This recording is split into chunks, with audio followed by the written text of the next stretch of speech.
I overheard my wife drunkenly laughing with her friends. He's too stupid to realize I've been cheating for years. They all roared with laughter. I didn't say a word, but when she showed up crying at my door, she got a surprise she never expected. Hey everyone. Before we dive in, I have a quick favor to ask. If you enjoy content like this, please hit the subscribe button. It's free, supports the channel, and ensures you never miss out on amazing videos. Alright, let's get started. I, 33M, never thought I'd be that guy posting on this sub, but here I am. Buckle up, because this is going to be a wild ride. So here's the thing, I was supposed to be on an overnight trip with the boys to watch the game 2 states over. Been planning it for months, but Daryl's kid got sick last minute, so we had to cancel. NBD happens. I figured I'd surprise Heather, 32F, my wife of 8 years, by coming home early. Yeah, I know how that usually goes in these stories, but trust me, what happened next was somehow worse than walking in on her with another dude. As I pulled into our driveway around 9 p.m., I noticed several cars parked outside. Recognized Michelle's Subaru and Kathleen's Honda right away. Heather had mentioned having the girls over while I was gone, so this checked out. I was about to walk in the front door when I heard them all on our back deck through the side gate. They were being loud wine, drunk loud. I was going to head around back to say hi when I heard my name, so I paused. Call it instinct, whatever. Griffin is just so, I can't even. Heather was slurring her words slightly. The girls all giggled. OMG, I still can't believe you've kept this going so long, Michelle's voice. He's too stupid to realize I've been cheating for years. Heather practically shouted it. They all roared with laughter. I literally froze mid-step, like my brain just stopped working for a sec. Sutton's been the best decision I ever made, Heather continued. Last week while Griffin was working late, Sutton came over and we did it right on the couch where Griffin takes his precious naps. More cackling laughter. No, the sacred nap couch! Kathleen shrieked like this was the funniest thing ever. You should have seen how sweet Griffin was the next day, making me breakfast. If he only knew what his precious wife had been doing the night before. My stomach dropped to my feet. I felt like I'd been punched. That breakfast, I'd made her favorite avocado toast and those fancy eggs she likes. Brought her coffee in bed. Told her I loved her. I don't know how long I stood there listening to them swap stories. My whole body was shaking.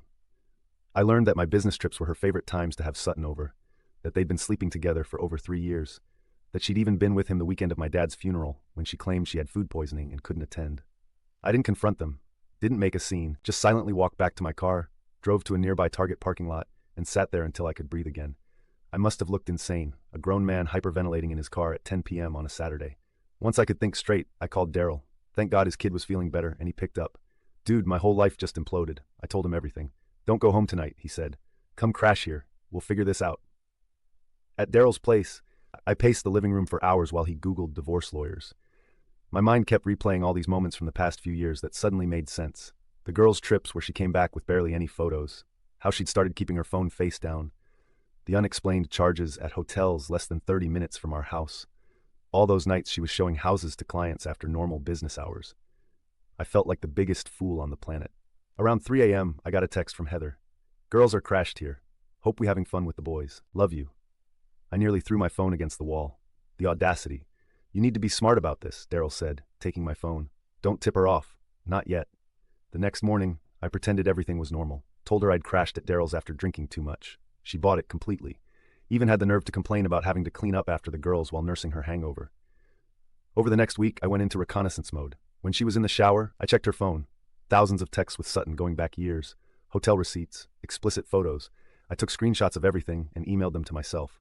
I checked our finances. Hundreds of unexplained charges at restaurants I'd never been to. Lingerie I'd never seen. She'd even used our joint account to book a weekend getaway while I was at my dad's funeral.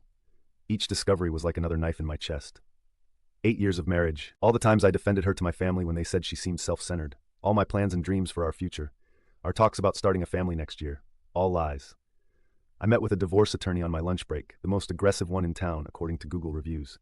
She laid it all out for me, document everything, secure my finances, prepare for the storm. Griffin, I see this every day, she told me.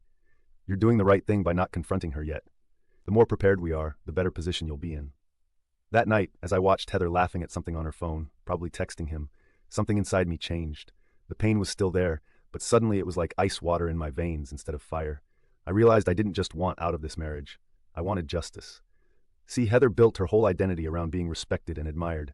Her social status, her reputation, her image as this perfect wife with the perfect life that she carefully curated on Instagram. She prided herself on being the one everyone came to for advice, the moral compass of her friend group, and now I had proof that it was all a lie.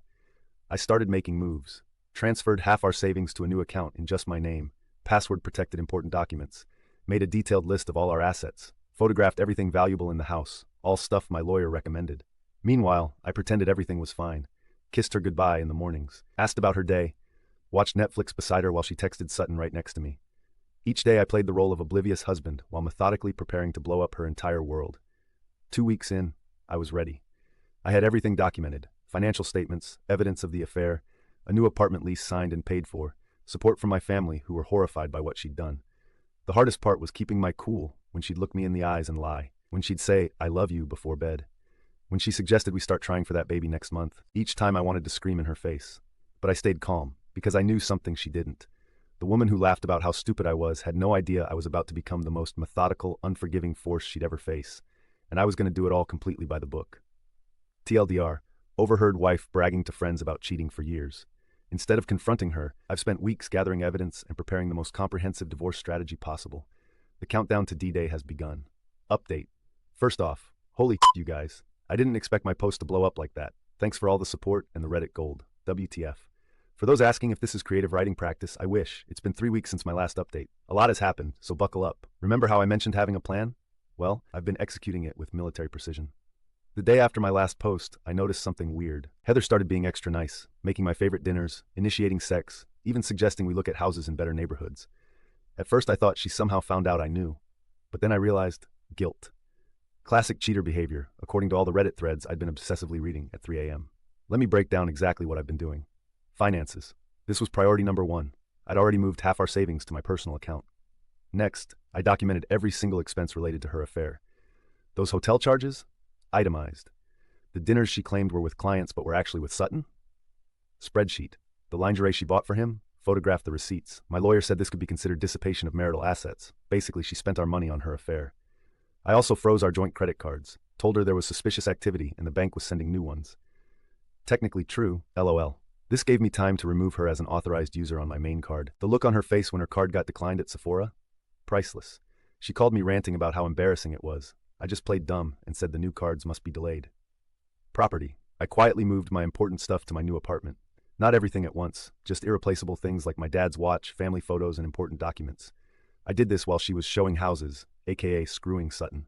Each time I moved something out, I replaced it with a cheap duplicate or just rearranged things so she wouldn't notice. The evidence packet. This is where Daryl was clutch. He helped me compile everything into what we called the nuclear file. Screenshots of texts, photos, hotel receipts, credit card statements, a timeline of her affair, and a USB with recordings of her phone calls with Sutton. We're in a one-party consent state. I made multiple copies. One for me, one for my lawyer, one for Sutton's wife. Yeah, I found her. Laura seems like a nice lady who had no idea, and one that would eventually go to Heather's parents. The social angle. This was tricky. I wanted to control the narrative before Heather could spin some BS story making me the bad guy. So I started having guy talks with our mutual friends. Nothing obvious, just mentioned how Heather seems distant lately, asking if marriage is supposed to feel this lonely sometimes. Planted seeds of doubt without revealing what I knew. I also took screenshots of Heather's Instagram, where she portrayed our marriage as # relationship goals while she was actively cheating. The hypocrisy was next level. Then came D-Day. I picked it strategically, the day of Heather's big client appreciation event that she'd been planning for months. Here's how it went down. That morning, I acted completely normal, made coffee, kissed her goodbye, told her good luck with her event. She left looking confident as hell in her expensive outfit that I now realized I'd basically paid for, her to look good for other men. At exactly 10 a.m., I sent the evidence package to Sutton's wife via courier, included my phone number if she wanted to talk. By noon, all hell broke loose. I was at my new apartment when the texts started flooding in. "Why is Sutton's wife calling me? Did you talk to her? Answer your phone." I didn't respond, just watched the messages pile up. Then Laura, Sutton's wife, called me. We talked for almost an hour. She was devastated but grateful. I told her everything. Apparently, Sutton had been gaslighting her for years about her paranoia. She told me Sutton was now frantically trying to save his marriage, which meant throwing Heather completely under the bus. By 2 p.m., Heather's client event was in shambles. She had to leave early because of the emergency. She kept calling me nonstop. At 3 p.m., I sent a brief factual email to her parents. No emotional language, just the timeline and key evidence. I've always respected them, and they deserve to know who their daughter really is. I explained I didn't want to hurt them, but I couldn't let Heather control the narrative. By 6 p.m., I was sitting calmly in our living room when Heather finally came home. Her mascara was everywhere, and she looked like she'd aged 10 years in one day. She started with anger. How dare I tell Laura? How could I betray her like this? Then quickly moved to bargaining when she realized I wasn't reacting. She tried everything. Tears, screaming, seduction, more tears. I just sat there, calm as a cucumber, and said, "We both know exactly what's going on." Then I handed her the divorce papers my lawyer had prepared. The color drained from her face when she realized this wasn't a spontaneous reaction, that I'd been planning this for weeks while sleeping next to her every night. That's when she noticed some of my things were missing. I told her I'd be staying elsewhere and that she had 3 days to figure out her living situation before I informed our landlord about the breach of our lease agreement. We had a morality clause, another thing my lawyer found useful. The next few days were interesting. She swung between threatening me, "You'll never get away with this," begging, "We can fix this. It was just physical. I've always loved only you," and trying to play the victim. "I was lonely. You worked too much." Meanwhile, her social circle was imploding. Michelle and Kathleen ghosted her once they realized their role in this might become public. Her parents called her and had a very disappointing conversation. Her mom's words when she called to apologize to me. And Sutton? That coward was in full damage control with his wife, telling her Heather was obsessed with him and wouldn't leave him alone. The financial reality hit her hard when she realized half our savings was legally moved to my account. Her access to our joint credit cards was gone. She couldn't afford the rent on her own. Her event disaster meant she'd probably lose clients. Yesterday was the final nail. She found out from mutual friends that everyone knows what she did. Not because I went around telling people directly, but because Sutton's wife apparently told her friends, who told their friends, and so on. The social circle she'd carefully built around her perfect image was collapsing. She showed up at my new apartment last night. Somehow, she got my address, probably from her friend who works at the leasing office across town. She was sobbing on my doorstep, makeup running, looking completely broken. For a split second, I almost felt bad for her. Almost. I let her in because my neighbors were starting to notice, and I'm not about creating scenes. She immediately launched into how she'd made a terrible mistake, how she'd do anything to fix it, how she couldn't believe she'd risked our marriage for someone like Sutton. I just looked at her and said, "Remember when you told your friends I was too stupid to realize you were cheating?" Well, surprise, the look on her face when she realized I'd heard everything that night. I can't even describe it. Pure shock, then horror, then shame. She started to say something about how she didn't mean it, she was drunk, it was just talk, blah blah blah. I cut her off and told her to sit down because I had something to show her. When Heather showed up crying at my door, she got a surprise she never expected, a complete breakdown of her new financial reality. I had spreadsheets, projections, and a detailed accounting of exactly how she was going to be after this divorce. TLDR, executed my plan perfectly, exposed wife's affair to everyone who matters, secured my finances, and watched her entire world collapse in real time. She came begging for forgiveness but got a financial reality check instead. Final update. It's been 6 months since my last post. First off, thanks for all the DMs checking if I'm still alive. I am. Just needed time to process everything before sharing the conclusion to this whole saga. So, you know those YouTube videos where they demolish old buildings? How it starts with small strategic explosions before the whole structure collapses in on itself? That's basically what happened to my ex-wife's life, and I had a front row seat. The morning after Heather showed up crying at my apartment, I woke up to a weird sense of calm. For the first time in months, I slept without waking up at 3 a.m. with that knot in my stomach. Made myself some coffee, scrolled through Reddit, and realized I didn't immediately check my phone for messages from her. Progress. Meanwhile, Heather was experiencing what my therapist later called consequences culture. After leaving my apartment, she apparently drove straight to Michelle's place, expecting her BFF to take her in. According to our mutual friend Jake, Michelle literally pretended not to be home, even though her car was in the driveway and the lights were on. Top-tier friendship right there. So what's happened since then? Let me break it down. The divorce proceedings. The actual legal process was surprisingly smooth. My lawyer was worth every penny. During mediation, Heather tried to argue that she deserved half of everything because one mistake shouldn't erase 8 years of marriage. The mediator, this older lady with zero tolerance for BS, just stared at her and asked if 3 years of documented infidelity counted as one mistake. When Heather realized her usual teary routine wasn't working, she switched to threats, said she'd drag my name through the mud, tell everyone I was abusive. I wasn't, and make the divorce as painful as possible. My lawyer simply slid the photo evidence of her with Sutton across the table and reminded her that Maryland is a state where adultery can impact alimony decisions. The look on Heather's face was priceless, like when you realize you brought a knife to a nuclear war. We settled 2 weeks later.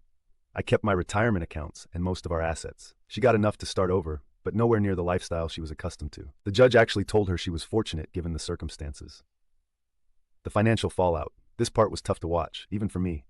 Heather had to move in with her parents in their retirement community. At 32. From our luxury apartment to a guest room with floral wallpaper and a twin bed she'd had since high school.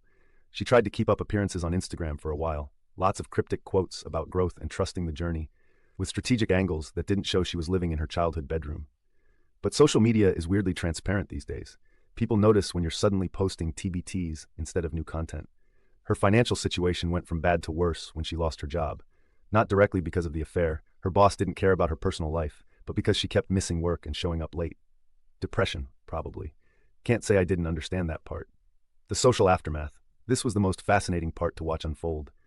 Our social circle fractured in ways I never expected. Team Griffin, Daryl, obviously, Jake and his wife, most of my coworkers, and weirdly, Heather's cousin Tina, who apparently always knew Heather was selfish. Team Heather, initially just her parents, but even they were keeping her at arm's length according to family gossip. Then she somehow reconnected with Kathleen, who had gone through her own divorce and was in a men are trash phase. Team Nobody. Most people just distance themselves from both of us. Can't blame them. Nobody wants to get dragged into divorce drama. The strangest development was Michelle. After ghosting Heather initially, she reached out to me on Facebook to check how I was doing. Asked if we could grab coffee sometime. I declined.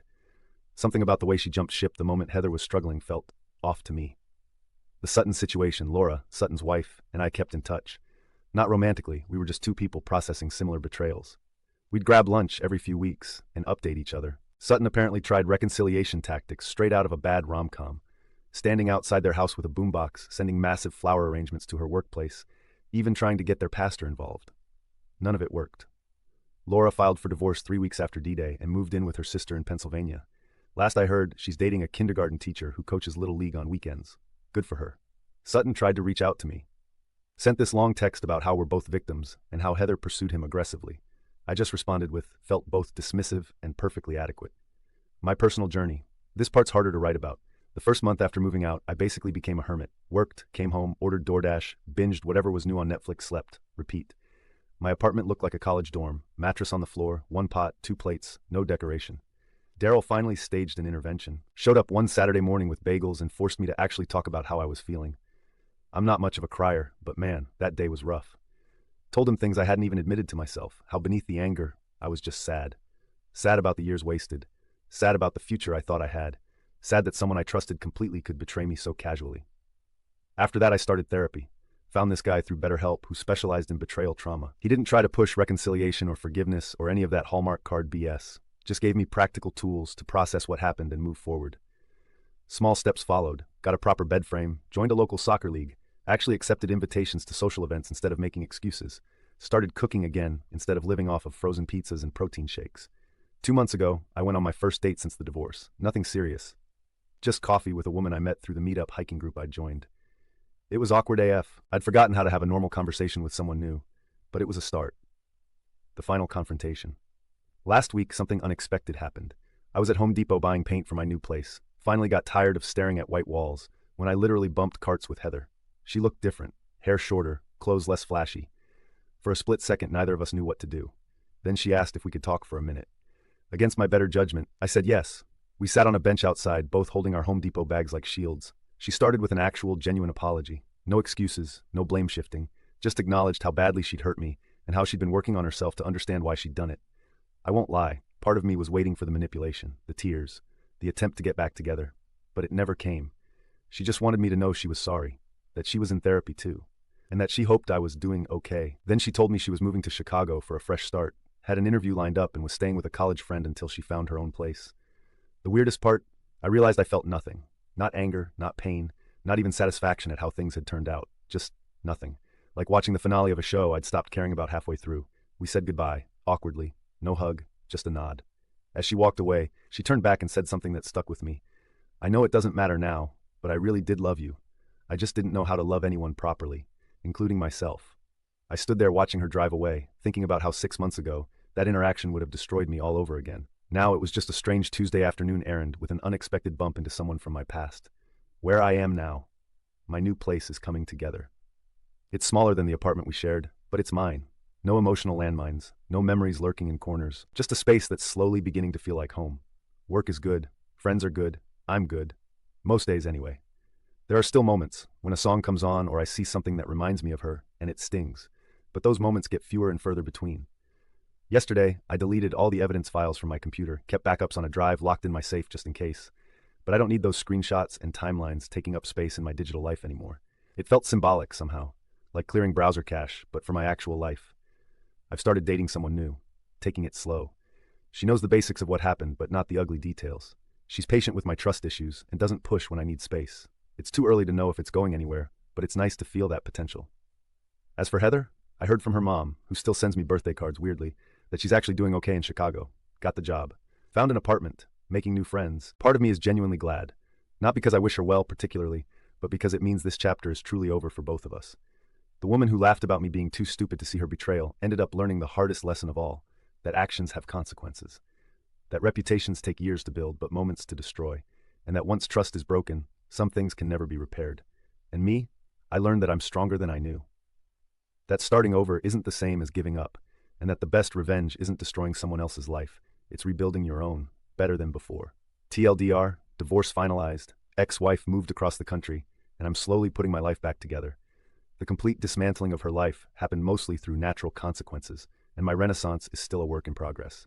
Like today's story, a super thanks helps me keep bringing you the best daily content. Your support means I can keep doing what I love. Thanks for being awesome.